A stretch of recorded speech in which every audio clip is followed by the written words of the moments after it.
वर्णन है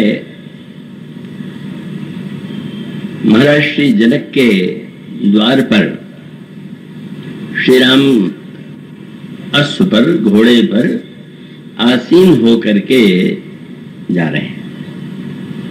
श्री राम दूल्हा हैं, वर हैं, पर यूं तो उनके साथ जो उनके 3 भाई हैं वे भी घोड़े पर ही बैठे हुए हैं। लेकिन उसमें बहुत ये एक विशेष महत्व की बात है कि गोस्वामी जी ने वो यही रामायण को समझने का एक सूत्र है सही रूप में समझने के लिए। अब चारों भाइयों का विवाह जनकपुर में हुआ तो बड़ा स्वाभाविक होता कि चारों भाइयों का विवाह जो है वो एक साथ संपन्न हो जाता है, एक साथ पूरा हो जाता है। पर गोस्वामी जी कहते हैं कि पहले जब भगवान श्री रामभद्र और जनक नंदिनी सीता का विवाह संपन्न हो गया तो विवाह के मंडप में निश्चित किया गया कि जो अन्य 3 कन्याएं हैं उनका भी विवाह इस मंडप में कर दिया जाए। थोड़ा विचित्र लगता है। ऐसा तो नहीं कि सीधे अयोध्या से बारात आई और मंडप में बैठ गए लोग। बारात तो बहुत पहले आकर के जनकपुर में टिकी हुई थी। प्रथम बरात लगनते आई, ताते पुर प्रमोद अधिकाई। तो इतने दिनों में निश्चय नहीं हो पाया, इतने दिनों तक चर्चा ही नहीं चली।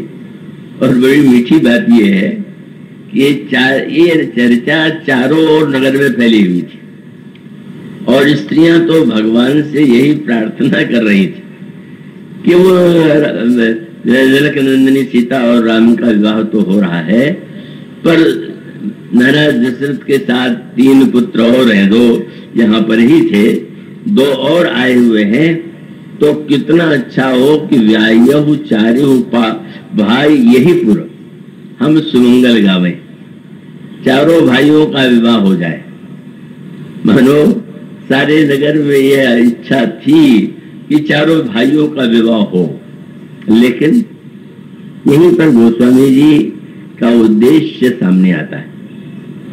और इसका अभिप्राय यह है कि गोस्वामी जी की रचना का एक विशेष रहस्य ये है कि वे जो मधुर से मधुर पद्धति है, रसमयी पद्धति है, उसके द्वारा वो वर्णन करते हैं। लेकिन वो आनंद का एक पक्ष है। संसार में आपके घर में जो विवाह होते हैं तो उसमें आप बहुत आनंद लेते हैं और वो ऐसा संस्कार है कि जो मनुष्य को बड़ा आनंद देने वाला है और आवश्यक है भी और जीवन के लिए उसका महत्व है। तो गोस्वामी जी वर्णन विवाह का करके विवाह का आनंद तो देते हैं, पर उनका उद्देश्य यह नहीं बताना है कि अन्य विवाहों की तरह आप इस विवाह को भी उसी रूप में देखने की चेष्टा करें। का वस्तुतः का उस विवाह को उन्होंने का एक गहरे आध्यात्मिक दिशा की ओर, एक भक्ति भावना के उच्च रस की ओर मोड़ दिया। और इसलिए गोस्वामी जी ने शब्द भी कितना सुंदर कहा। वे कहते हैं ये विवाह में क्या हो रहा है, तो उन्होंने पहला शब्द कहा कि कौतुक करही विदूषक कौतुक नाना। जो विदूषक हैं, हंसाने वाले हैं, बहुधा विवाह आदि में विवाह में बड़े हंसी के वाक्य कहते हैं, हंसी का दृश्य उपस्थित करते हैं और उसको देख करके दर्शकों को, बारातियों को या नगरवासियों को आनंद आता है। तो कौतुक का पक्ष पहले भी था और अब भी है। तो वहां गोस्वामी जी ने कहा कि इस विवाह में भी कौतुक का आनंद कम नहीं है। तो ये न मान लीजिएगा कि उस समय भगवान राम सीता का विवाह संकीर्तन के द्वारा हुआ, हरे राम राम राम हरे हरे, ऐसा ब्रह्म पा लीजिएगा। ऐसा अतिरेक रामायण में नहीं है कि हर समय जो यही एक रूप बना दिया जाए कि अब जो होगा उसमें इसके द्वारा होगा। ये तो एक अतिरेकवादी दृष्टिकोण है। तो फिर ऐसी स्थिति में का उस विवाह में कौतुक यदि होते हैं और श्री राम के विवाह में कौतुक न हो तो फिर वो तो लगेगा ही नीरस हो जाएगा। और उस कौतुक की पराकाष्ठा हमारे आप इनसे सुन ही रहे होंगे। श्री राम के विवाह के पद ये मिथिला निवासी है, तो स्वाभाविक है उस पदों को उनका रस अभ्यास है। और फिर उसकी पराकाष्ठा तो तब है जब गोस्वामी जी ये संकोच नहीं करते हैं कि जब जोनार के लिए महाराज दशरथ और सारे पुत्र बैठे तो स्त्रियों ने गाली गाई। अब ये नहीं कि श्री राम का विवाह में भला गाली गाई जा सकती है क्या? ये तो बड़ी अश्लीलता है, सभ्यता है, कई लोग गाली को ऐसे ही मानते हैं। पर गोस्वामी जी को संकोच नहीं। जब श्री राम का विवाह होगा तो गोस्वामी जी कहते हैं कि गारी मधुर सदेव स्त्रियां जो हैं क्या वो गाली गा रही? तो गाली गा रहे इसलिए मुझे स्मरण आता है एक विवाह में आमंत्रित किया गया, वो बड़े मेरे श्रद्धालु थे। अब सारे बाराती बस उसी मूड में या उसी तरह से थे, तो उन्होंने आकर के हाथ जोड़ करके कहा कि थोड़ा प्रवचन हो जाए। तो उन्होंने तो अपने समझ से बड़ी श्रद्धा से कहा। मैंने कहा आपको पता है विवाह में प्रवचन नहीं होता, गाली गाई जाती। आप क्या ये कल्पना करते हैं कि इस समय श्रोता सुनने के लिए आए क्या? है यही, जब कथा में सुनने के लिए जाए तो सुनने की स्थिति है, और जब वो विवाह के अवसर पर आए हैं तो उनकी मनस्थिति तो दूसरी होती है। इसलिए गोस्वामी जी तो ये संकोच नहीं करते। जब बारात जाने लगी तो गोस्वामी जी ने वहां के अयोध्या के नवयुवकों के लिए जो शब्द लिखा, वो शब्द संभवतः श्रृंगार आदि में तो लिखा जाता है, लेकिन अब वो शब्द हिंदी में भी किसी को कह दे ये बड़े छैला, तो शब्द कोई बहुत सम्मानजनक तो नहीं माना जाता। लेकिन गोस्वामी जी ने जब बारातियों का वर्णन किया तो अनोखी बात किया। तो बाराती जो जा रहे थे वो कैसे थे? बड़े सरे छबीले छैल, सब बड़े छबीले थे, शरारे बदल के थे। तो इसका अभिप्राय ये हुआ कि विवाह का एक अपना महत्व है और समय के अनुकूल ही सारा कार्य। ये भी एक जीवन जीवन को आप केवल एक दिशा में अगर मोड़ने की कोशिश करेंगे तो आपका अतिरेक चल ही नहीं सकता। इसलिए विवाह के उन प्रसंगों को गोस्वामी जी बड़े उत्साह से लिखते हैं कि गोस्वामी जी कहते हैं जितने स्त्रियां हैं, और उसे सुन करके गोस्वामी जी कहते हैं कि हंस ही राव सुन सहित समाजा। महाराज दशरथ जब स्त्रियों के द्वारा गाली गई तो खूब हंसे, कोई अभिप्राय। तो हर प्रसंग को एक रूप आपको जो आपके घर के विवाहों में मिलता है वो भी गोस्वामी जी उसको भी लिखना नहीं छूटते, लेकिन वही नहीं रुक जाते, फिर वो क्रम आगे बढ़ते। कौतुक के बाद दूसरा शब्द गोस्वामी ने लिखा विनोद। तो हास्य में परस्पर बातचीत करने में भी वो व्यंग विनोद का वातावरण बन जाता है, पर उसके बाद कभी कभी दिशा बदल जाती है। विनोद में ही इतना विरोध हो जाता है। आपने कोई ऐसी बात कह दी, सामने वाले को अपमान लगा, इसी पर झगड़ा शुरू हो गया। तो उसका अभिप्राय ये हुआ कि अब विनोद तक तो ठीक हुआ, पर विनोद के बाद फिर क्या होना चाहिए? तो विनोद के बाद विरोध नहीं, विनोद के बाद गोस्वामी जी अगला शब्द रखते हैं प्रमोद। कौतुक, विनोद, प्रमोद। अभी प्रमोद शब्द तो बहुत ही उच्च कोटि का है। विनोद आपको प्रमोद की दिशा में ले जा रहा है कि नहीं? कहीं विनोद के लिए ही तो नहीं रह जाता। आप उसका प्रमोद जो है, उस प्रमोद की व्याख्या आपके सामने करने की चेष्टा की जाती है। तो प्रमोद पर अंतिम लक्ष्य क्या है? गोस्वामी जी ने लिखा कौतुक, विनोद, प्रमोद, प्रेम। अंतिम लक्ष्य तो है वस्तुतः भगवान के प्रति भक्ति और प्रेम का संचार। मानो धीरे धीरे कभी जो पढ़ने वाला है राम कथा को, जो दर्शक है, जो गायक है, उसको स्पष्ट करता है कि आपका कौतुक कौतुक ही न रह जाए, विनोद ही न रह जाए, अगर वो प्रमोद की दिशा में बढ़े और प्रमोद के साथ साथ जब वो हमारे हृदय में भगवान के प्रेम का संचार हो तो मानो हम ठीक स्थान पर पहुंच गए। तो ये जो गोस्वामी जी और उसके लिए शब्द लिखा, गोस्वामी जी ने कहा लेकिन इसका आनंद कौन लेगा? तो उन्होंने कमल की तुलना किया। कमल को देखें आप, तो किसी सरोवर में, तालाब में जब आप कमल को फूला हुआ देखते हैं तो कमल कितना सुंदर लगता है, लेकिन उसके बाद कुछ लोग देख के भी आनंद ले आते हैं, बड़ा अच्छा, बड़े अच्छे कमल तालाब में खिले हुए। पर कुछ लोग और इच्छा होती है, क्योंकि कमल की सुगंध बहुत धीमी होती है, पर वो हल्की हल्की सी गंध हवा में फैली हुई, तो उस गंध से किसी का मन हुआ और पास से आप कमल के पास चले गए, तो कमल के पास जाने के बाद उसकी पंखड़ियां अगर खिला हुआ है तो आपको दिखाई देंगी, और पंखड़ियों के भीतर आप अगर झांक के देखेंगे तो वो जो जिसको बीच में आपको पीली पीली एक वस्तु दिखाई देगी जिसको पराग कहते हैं, और अगर उसके पराग के बाद भी आप रस लेना चाहते हैं तो आप कमल की सुगंध तो ले सकते हैं, कमल की पंखड़ियों को देख सकते हैं, उसके पराग को भी छू सकते हैं, पर उसका मकरंद वो आपके बस का नहीं। उसका रस तो केवल भौरा लेता है। भौरे में शक्ति है कि वो कमल के पराग में जो मकरंद है उसका पान कर सके। तो गोस्वामी ने तुरंत कहा, सखियों ने बहुत आनंद लिया। क्यों?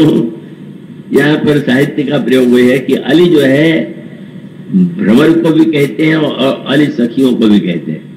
गुंजत अलिलय चल मकरंदा, जो भौरे हैं वो मकरंद लेकर के चले जा रहे हैं, और यहाँ श्री सीता जी की सखियां हैं, वो अली है। तो गोस्वामी जी ने कहा कौतुक विनोद प्रमोद प्रेम, लेकिन जानता कौन है? जाय कहीं जान ही अली। जो भ्रमर वृत्ति वाली देवियां हैं वही उस आनंद का पान कर रहे हैं। पर गोस्वामी जी यह बताना चाहते हैं कि अगर आप मकरंद रस तक पहुंचना चाहे और चाहिए तो आप में अपने आप में भ्रमर जैसी रस ग्रहण करने की क्षमता को अपने आप में लाना चाहिए, आपने पाना चाहिए। तो अब ये जो संकेत है, आइए इस संदर्भ में देखें। दूल्हे आज भी घोड़े पर बैठ करके, आजकल अपने अपने वाहन के ढंग हैं, पर एक परंपरा अगर जो वाहन है उसके स्थान पर थोड़ी देर के लिए घोड़े पर बैठा दिया जाता है। अब वो बेचारे वो दूल्हे को बैठना पड़ता है, और वो बेचारा कभी घोड़े पर तो चढ़ा, घोड़ा उस पर तो चला नहीं। अब वो घोड़ा भी खोजा जाए तो गधे की तरह खोज दिया जाए कि कहीं ज्यादा उछल कूद मचा के दूल्हे को न पटक दे, तो एक पूरा कर लिया। ये भी एक रस्म है कि चलो दूल्हा घोड़े पर बैठ गया। लेकिन अब गोस्वामी जी इस दृश्य को एक नया अर्थ देते हैं, नया रूप देते हैं, और आपको एक नया संदेश देते हैं। और वो क्या है?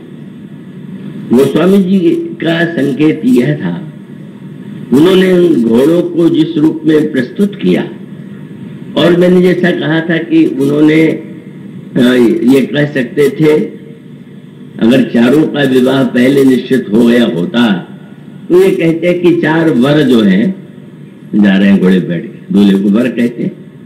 पर गोस्वामी जी का अभिप्राय है कि 4 वर कैसे होंगे? वर तो एक ही होगा, वर माने श्रेष्ठ, और अन्य तो मानो उसके श्रेष्ठता के अनुगामी होंगे। इसलिए उन्होंने कहा वर तो हमारे प्रभु ही है, और बाद में उस मंडप में अन्य भी वर बन गए। ये स्नेह और भक्ति की पराकाष्ठा है। तो ऐसी स्थिति में इसका अभिप्राय यह हुआ कि गोस्वामी जी जब घोड़े पर बैठे हुए प्रभु का वर्णन करते हैं तो उसको जो अर्थ देते हैं, जो संदेश देते हैं, आप उसके अर्थ पर गहरी दृष्टि से विचार कीजिए। गोस्वामी जी कहते हैं ये घोड़ा कौन है, और आप उस दृष्टि से विचार करके देखिए कि चारों भाई घोड़े पर बैठे हुए हैं, और गोस्वामी जी कहते हैं चारों भाई जो है घोड़े को नचाने की कला में बड़े निपुण हैं। और ये सब लिखा कि जात नचावत किनको, बोले चपल तुरंगा। घोड़े कोई साधारण नहीं है, वो अत्यंत चंचल है, और चारों भाई चंचल घोड़ों को बस में रख करके उसको नचाने की कला में निपुण है।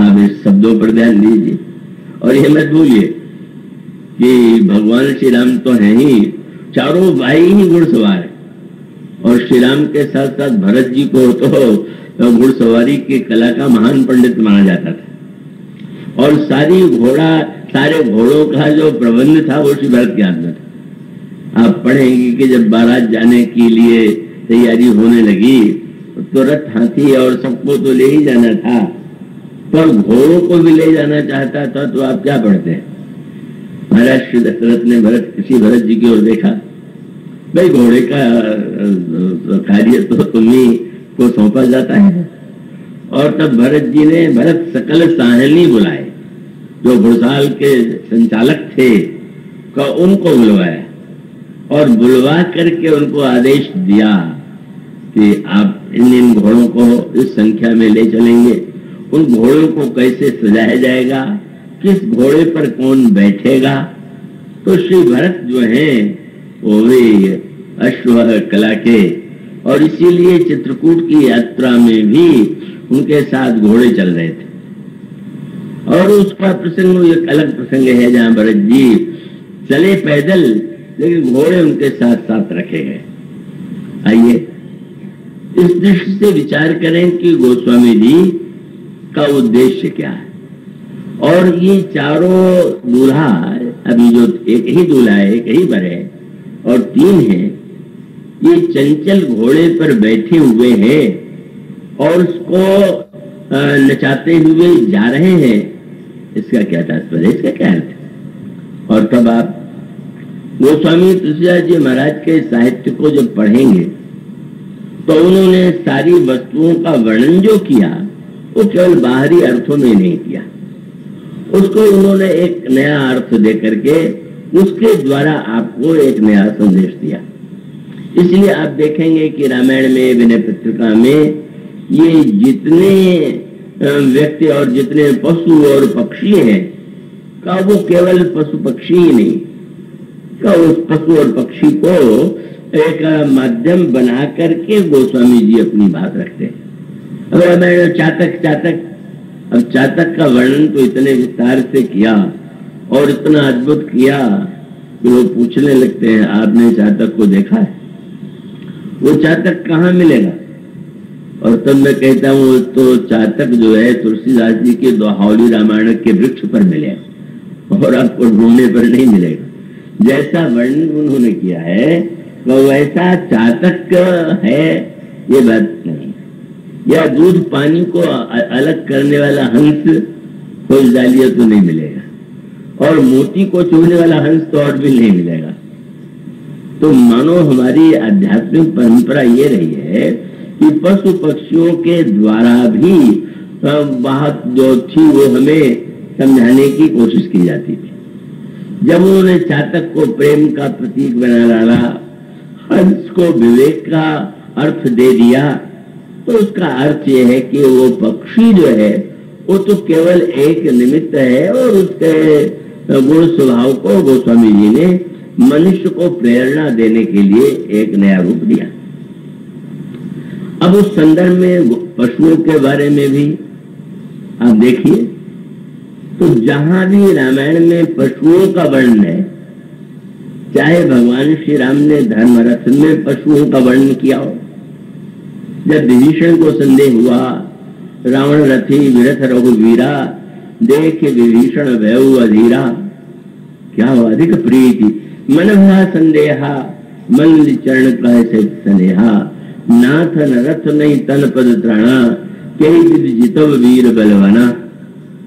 और तब भगवान ने रथ का वर्णन किया, और रथ के वर्णन में आप पढ़ते हैं घोड़े का बड़ा महत्व है। तो उन्होंने वहां पर कहा कि इस रथ पर जिस पर बैठ करके संसार के युद्ध में, वास्तविक युद्ध में विजय पाई जाती है, उसमें 4 घोड़े। और वो 4 घोड़े कौन है, आपका ध्यान जाएगा। अगर आप ध्यान से पढ़ते होंगे, बोले 4 घोड़े जो है, बल, विवेक, दम, परहेत घोड़े। बल का एक घोड़ा था, विवेक का, इंद्रिय दमन का और परोपकार का। और उसके बाद जब वो घोड़े का वर्णन करते हैं तो लगाम का वर्णन करना नहीं बोलते। वो प्रसिद्ध घटना है, वो व्यक्ति तो हम उससे अच्छा नहीं कहेंगे, तो वो विदेशी एक आक्रमणकारी था और वो अपनी घुड़सवार सेना के साथ विजय पर विजय प्राप्त कर रहा था। जो उसने दिल्ली पर विजय प्राप्त कर लिया तो अभी वो उसका स्वागत करने लगे। अब जो तो जीत गया तो उसके सामने झुकना है, और तब उसके सामने हाथी लाके खड़ा कर दिया गया। तो उसके लिए हाथी उसने पहले तो कभी देखा नहीं था, और ये कहा कि ये सजा हुआ है हाथी, इस पर बैठिए। तो उसने बैठने के पहले पूछा कि इसकी लगाम कहाँ है। तो लोगों ने कहा कि हाथी पर लगाम नहीं होती। तो उन्होंने कहा मैं नहीं चलूंगा, जिसकी लगाम अपने हाथ में न हो हम ऐसे पशु पर नहीं बैठेंगे। तो मानो उसकी धारणा यही थी कि भाई वो घोड़ा तो लगाम से अपनी इच्छा के अनुकूल हम उसको मोड़ सकते हैं, तो हाथी तो हमको विवश बना देगा। तो गोस्वामी जी कहते हैं कि 4 घोड़े हैं, बल, विवेक, इंद्रिय दमन, परोपकार की। और फिर लगाम लिखना नहीं बोलते। ये घोड़े स्वतंत्र नहीं है, ये चाहे घोड़े चाहे जैसे नहीं चलते, क्योंकि 4 घोड़े होंगे तो 2 आगे लगाए जाएंगे, 2 पीछे लगाए जाएंगे। 4 भले ही घोड़े हों पर 2 आगे और 2 पीछे होंगे, तो आगे वाला घोड़ा जिधर जाएगा पीछे वाला तो उधर जाने के लिए बाध्य। ये तो नहीं कि आगे वाला घोड़ा और किसी दिशा में जाए और पीछे वाला घोड़ा और दिशा में, तब तो बिल्कुल रथ पर बैठा हुआ व्यक्ति क्या उस पर चलेगा। तो वो स्वामी जी मानो ये बताना चाहते क्रम है, बल और विवेक का घोड़ा और इंद्रिय दमन और परोपकार को देखे कैसा सुंदर चुनाव। बल, विवेक, दम, परहित घोड़े। बल का अर्थ जानते हैं क्षमता, शक्ति, और विवेक का अर्थ है विवेक, बुद्धिमत्ता को कहते हैं। दम कहते हैं इंद्रिय दमन को, और परहित कहते हैं परोपकार। और तो इसका चारों को इस क्रम से क्यों लिखा?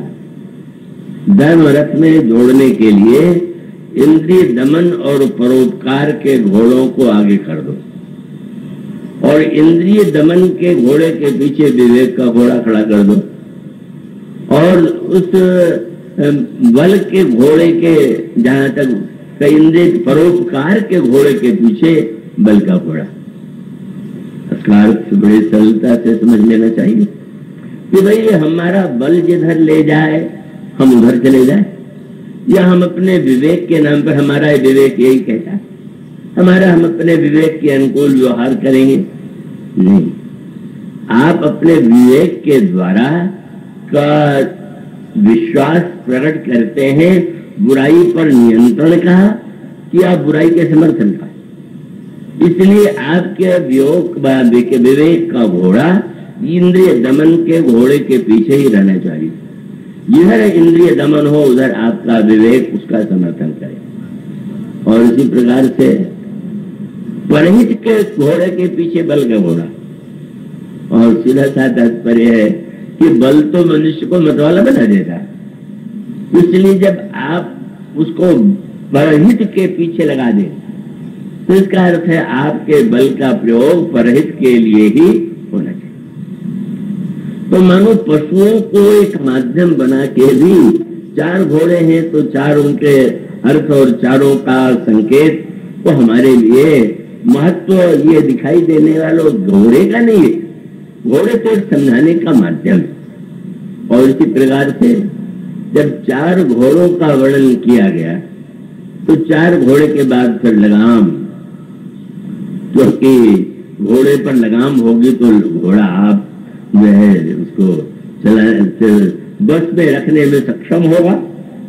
तो वो स्वामी जी ने का वो लगाम रस्सी जो है वो टूट न जाए उसके लिए उसको पहरा बना देते हैं। तो गोस्वामी जी ने कहा ये बहुत से चंचल घोड़े भी जुड़े हुए हैं, कहीं तोड़ न बैठे, इसलिए तहरी रस्सी की लगाम बनाई है। और तहरी रस्सी क्या है? क्षमा कृपा समता रुन जोड़े।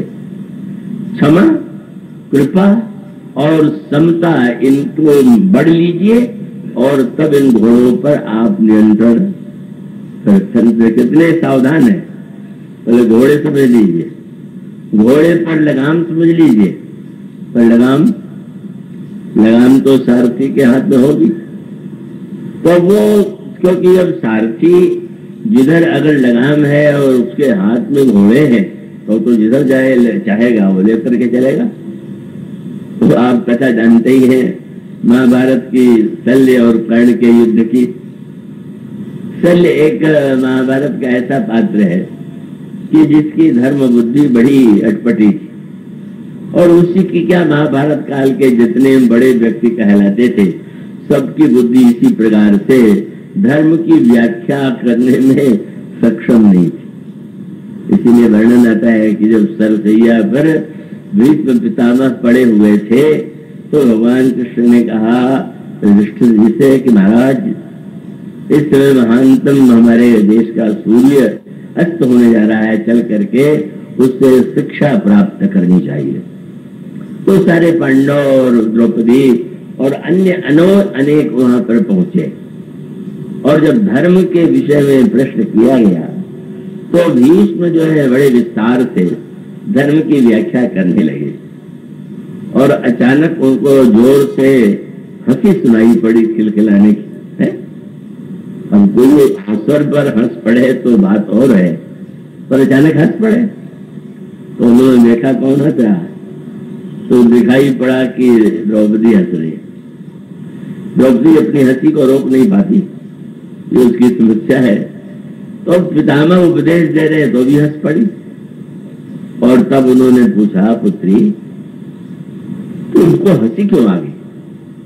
और तो बड़ा कड़वा शब्द कह दिया द्रौपदी ने कि पितामह आज धर्म की इतनी अच्छी व्याख्या कर रहे हैं, पर जब मेरा चीर हरण किया जा रहा था और मैंने पूछा था कि ये कार्य क्या अपने को हारने के बाद महाराज मुझे हार सकते हैं, क्या धर्म है, तो आप चुप क्यों रह गए? आपकी व्याख्या उस समय कहाँ चली गई? उसका अर्थ ये हुआ कि भीष्म जैसा महान व्यक्ति भी धर्म की व्याख्या नहीं, अंत में नहीं उत्तर दिया उन्होंने द्रौपदी के वाक्य का, पर वो एक श्रेष्ठ व्यक्ति थे। उन्होंने कहा पुत्री बात यह है मेरी बुद्धि अशुद्ध थी और मैं दुर्योधन की सेवा और धान्य के कारण उसके ऐसा विषयभूत हो गया था कि मैं सही नहीं बोल पाया। तो मनुष्य सूत्र यही है कि महाभारत में अधिकांश जो व्यक्ति हैं उनकी समस्या ये है कि जो अधार्मिक हैं वो तो अधार्मिक है ही थे ही, पर जो धार्मिक थे उन विचारों की भी बुद्धि धर्म को लेकर के बड़ी भ्रमित थी। वो चाहे भीष्म हो, चाहे कर्ण हो, चाहे द्रोण हो, और फिर शल्य का तो बहुत ही विचित्र है। शल्य तो युधिष्ठिर के मामा है, शुभ मानो का ये जो दोनों भाई नकुल सहदेव के उनके सगे मामा है, और लड़ने के लिए सेना लेकर के वे चले कि हम पांडवों की ओर से लड़ेंगे। लंबी यात्रा थी, मार्ग में थक गए, किसी ने बीच मार्ग में प्रबंध कर रखा है। अब बेचारे युधिष्ठिर क्या प्रबंध करते, वो तो स्वयं वनवासी रह चुके, राज्य है नहीं, लेकिन बस बड़े प्रसन्न भाव से खूब बढ़िया व्यंजन का आनंद लिया, रात को गहरी नींद में सोए और सवेरे उठ करके जब चलने लगे तो चलने लगे तो उन्होंने यही कहा सेवकों से कि मेरे भांजे युधिष्ठिर के आप लोग प्रिय पात्र हैं और कितना अच्छा प्रबंध आपने किया। और तब उन लोगों ने कहा कि नहीं महाराज, हम युधिष्ठिर जी की ओर से नहीं आए। कहा दुर्योधन भी तो आपके भांजे, मैं उनकी ओर से आया हुआ। और तब शल्य का धर्म ज्ञान क्या था, अब मैं क्या करूं? लड़ने तो जा रहा था युधिष्ठिर की ओर से, पर शास्त्र कहता है कि जिसका अन्न खाए उसकी ओर से लड़े। तो अब अगर मैं लड़ूंगा अपने भांजे की ओर तो धर्म से विरुद्ध होगा, इसलिए मेरा ये धर्म कर्तव्य है कि मैं दुर्योधन की ओर से लड़ूं। पढ़ के आश्चर्य होता है कि एक बुद्धिमान व्यक्ति ऐसे सोच सकता है क्या? पर उस युग में ऐसे सोचने वाले बहुत अधिक थे, इसी ढंग के सोचने की पद्धति। और तब मन में बड़ी दुविधा आ गई कि अब क्या होगा। अब मेरा भांजा सुनेगा युधिष्ठिर तो कैसा बुरा मानेगा। तो पहुंच गए, उन्हें कहा कि हम क्षमा मांग लें, और ये कहा कि युधिष्ठिर तुम तो धर्मराज हो, तो धर्म ही सबसे बड़ा है क्या, इसलिए मेरे सामने ये संकट आया। और संकट आया तो अब तो मुझे दुर्योधन की ओर से हटना पड़ेगा। अब युधिष्ठिर नहीं बोले, क्योंकि उनको लगा कि अब हम बहस करें तो लगेगा अपने स्वार्थ के लिए बहस कर रहे हैं। ठीक है।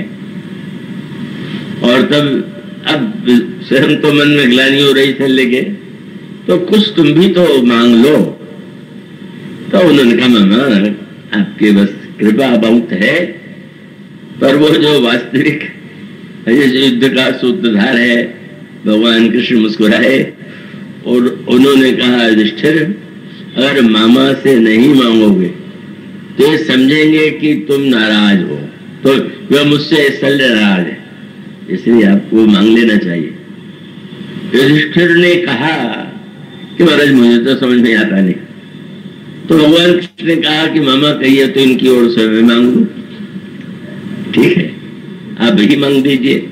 तो मांगते क्या है? बोले मैं जानता हूं कि आप रथ हाँकने की कला में बहुत निपुण है, और रथ हाँकने की कला में आपको उतना ही निपुण माना जाता है जितना मुझे।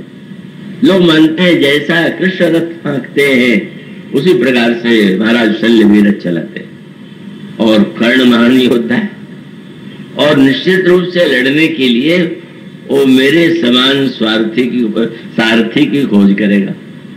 तुम्हारी ओर उनका ध्यान जाएगा, और तुमसे जब सारथी बनने के लिए कहें तो आप ये नहीं कह दीजिएगा कि राजा होकर मैं सारथी बनूंगा, आप तुरंत स्वीकार कर लीजिएगा।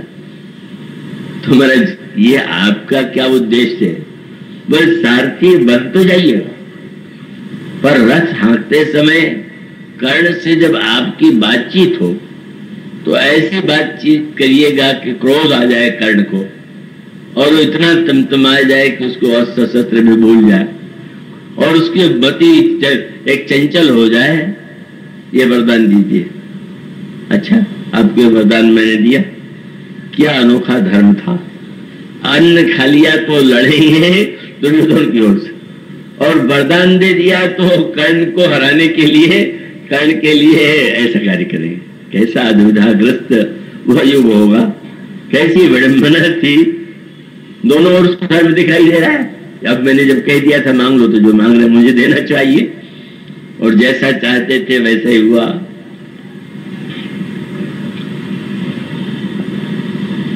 कर्ण ने यही कहा कि मुझे कृष्ण के समान सारथी चाहिए। महाराज शल्य अगर मेरा रथ हाँकना स्वीकार कर ले तो मैं अर्जुन को हरा दूं। वो तो पहले से कह चुके थे हाँ ठीक। और सारथी बन गए, और सारथी बन करके जब चले तो पहला प्रश्नोत्तर सारथी और महारथी में क्या हुआ? शल्य ने पूछा महाराज आपका रथ कहाँ ले चले? और तब उत्तर दिया शल्य ने कि मेरा रथ अर्जुन के सामने ले चलिए। और तब दिया गया वरदान याद आ गया। कहने लगे कि क्या युधिष्ठिर के सामने चले चले? क्या हुआ सुना नहीं? तो न हो तो भीम के सामने चले चले, जब चारों पांडवों का नाम ले लिया तो इतना क्रोध आया कि मैं जिसका नाम ले रहा हूं उसके सामने तुम चल नहीं रहे हो और दूसरों का नाम ले रहे हो, बात क्या है? और तो आप जानते हैं शल्य ने क्या कहा? शल्य ने कहा, मैं सोचता हूं कि जब तक आपको जीवित रहना है तब तक औरों से लड़ लीजिए, जब मरना हो तो अर्जुन के सामने चले चलिए। आप सोचिए, जिसका सारथी ऐसा हो, ऐसा वाक्य, आप सोचिए कि उस समय कर्ण की जैसे योद्धा को कितना क्रोध आया, सिर काट लेने का मन हुआ, पर वो भी यही कि अब क्या कहें। और फिर वो बहुत विस्तार से वो दोनों का संवाद आता है और हर समय शल्य जो है उसके ऐसा प्रहार करता है कि वो सुधाए। तो भाई एक सारथी शल्य है और दूसरे सारथी श्री कृष्ण है, दोनों सारथी।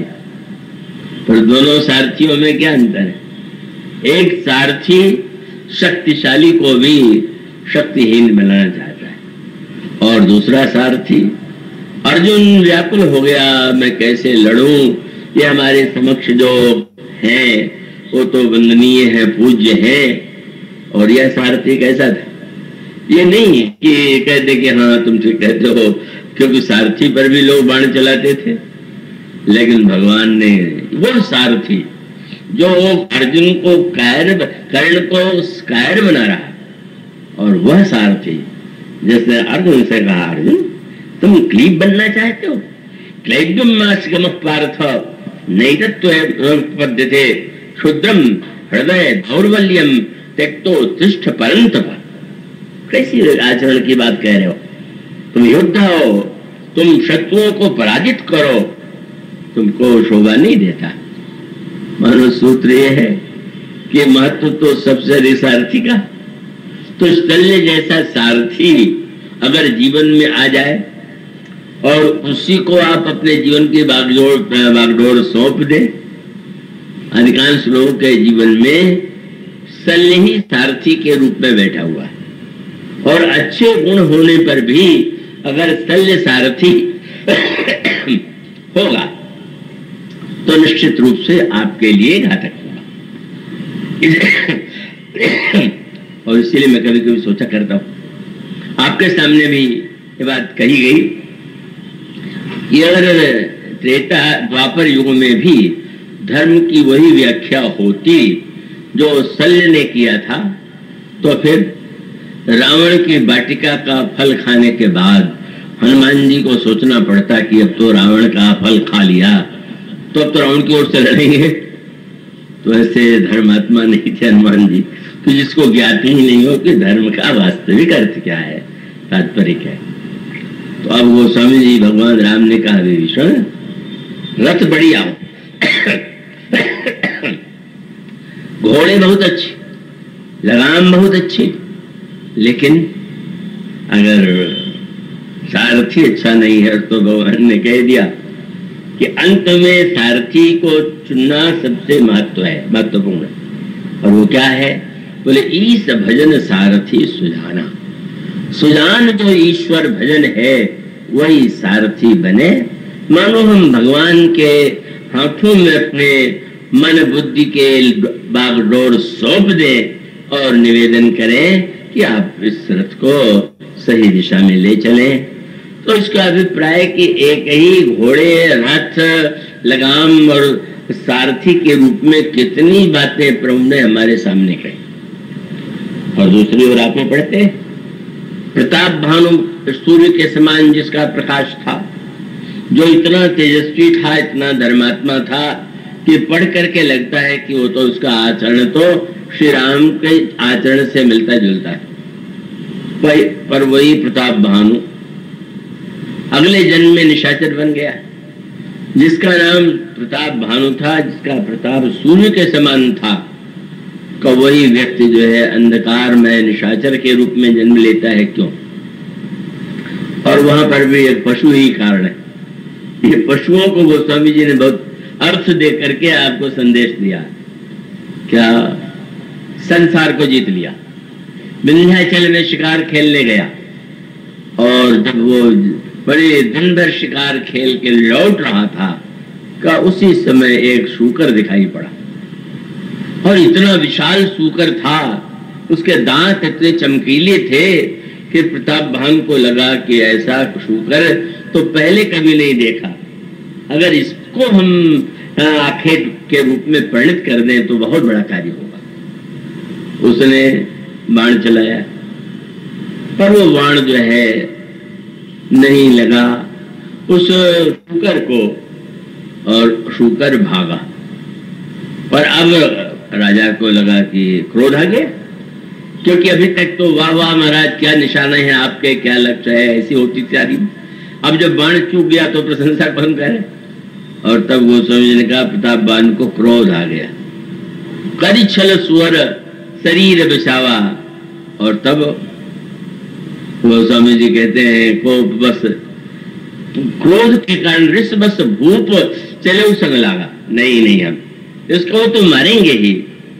और तब उस घोड़े के, उस शूकर के पीछे आगे चल करके वो घटनाएं घटी जिसने अगले जन्म में राक्षस बना दिया। और तब गोस्वामी जी से पूछा गया ये शूकर कौन सा। और तब गोस्वामी जी कहते हैं शूकर जो है उसके पास पीछे तो सब भागी रहे, और इसीलिए अगर लोग निशाचर बन रहे हैं हृदय से तो इसीलिए कि शूकर के पीछे भाग रहे हैं। और वो शूकर कौन है? गोस्वामी जी कहते हैं मेरे पत्रिका में लोभ शूकर रूप, लोभ ही शूकर है। क्या अर्थ है? लोभ को जीवन में आवश्यक मानिए, व्यापार में, लेकिन उसके पीछे भागिए मत। और अंधाधुंध लोग के पीछे भागेंगे तो आप ठगे भी जाएंगे और राक्षस भी बन जाएंगे। तो गोस्वामी जी मेरे पत्रिका में कहते हैं संसार के वन में लोभ शूकर रूप, लोभ का ही शूकर है। और इस तरह से गोस्वामी जी अलग अलग पशुओं को अलग अलग अर्थ दे करके हमें संदेश देते हैं। यहाँ पर गोस्वामी जी ने दूल्हा श्री राम का जो वर्णन किया, वो दूल्हा श्री राम का वर्णन उन्होंने एक नया संदेश देने के लिए किया। और उन्होंने कहा कि ये घोड़ा कौन। अब वो इस समय उसकी पूरी व्याख्या संभव नहीं है। और तब गोस्वामी जी ने संकेत दिया। गोस्वामी जी कहते हैं कि ये घोड़ा साधारण घोड़ा नहीं, ये काम ही घोड़े का रूप बना करके आ गया। घोड़ा कौन है? काम। और गोस्वामी जी ने एक नई बात कही। क्या? उनके विषय में प्रसिद्ध था कि वो मानते थे कि काम और राम दोनों साथ नहीं रह सकते, पर काम और राम अगर साथ न रहे तो विवाह कोई करे कि न करे, तो विवाह का आधार तो काम है। तो ऐसी स्थिति में जो राम भक्त होगा, श्री राम का अनुयायी होगा, वो जीवन में काम को स्वीकार करेगा कि नहीं। और तब गोस्वामी जी ने कहा भाई राम और काम दोनों की जीवन में आवश्यकता है, और दोनों को ही हम स्वीकार करें, पर वह कला सीख ले, उसको जान ले कि कैसे काम और राम साथ रह सकते हैं, और कैसे उन दोनों को जीवन में क्या वर्णन किया गोस्वामी जी ने। कैसा चंचल घोड़ा है, और उस चंचल घोड़े पर श्री राम बैठे हुए हैं, और दूल्हे के रूप में राम उसे नचा रहे हैं। मानो संकेत था। काम के विषय में एक शब्द कहा गया, को जग काम नचाओ न जेहि। कौन ऐसा है कि जिसको काम नचा नहीं रहा है? बोले हाँ, संसार में काम नचा रहा है, लेकिन आज राम ही काम को नचा रहे हैं। हमें नचाने वाले काम की नहीं, श्री राम के संकेत पर नचने वाले काम की आवश्यकता है। इसलिए मानो राम और काम जो अलग अलग दिखाई देते हैं, उन्हें हम जीवन में कैसे स्वीकार करें, लोभ को कैसे स्वीकार करें। क्रोध करी मत, उनका क्रोध हाथी है। हाथी को दोनों रूप है, हाथी विवेक का भी और मतवाला हो जाता है। इसलिए गोस्वामी जी कहते क्रोध में आदमी मतवाला हो जाता है। क्रोध आता है तो तोड़ फोड़ शुरू कर देते, और हाथी भी जब क्रोध में होता है तो वृक्ष उखाड़ दे, गिरा दे, यही इसका स्वभाव। मानो ये जो पशु है हमारे आपके जीवन में भी है, और पशु का अर्थ है पशु वृत्ति। आप में मनुष्य वृत्ति ही नहीं, पशु वृत्ति हम सब लोगों में है। और उस पशु वृत्ति को हम कैसे जीवन में स्वीकार करें, और उस पशु वृत्ति को अगर हम नियंत्रित कर सके तो हमारे लिए हानिकारक न होकर के कल्याणकारी होंगे। इस संदेश को गोस्वामी जी विवाह के द्वारा श्री राम और काम को एकत्र करके हमें एक दिव्य संदेश दे रहे हैं। तो यही प्रसंग इस बार इस पर विस्तार से विचार करेंगे। कौन कौन से घोड़े हैं, उस पर कौन बैठा हुआ है, कैसे उन घोड़ों को नचाया जाता है, चलाया जाता है, कैसे अपनी वृत्तियों पर हम विजय प्राप्त करें, इस प्रसंग को हम कल से प्रारंभ करेंगे विस्तार से। आज इतना ही। बोलिए सियावर रामचंद्र।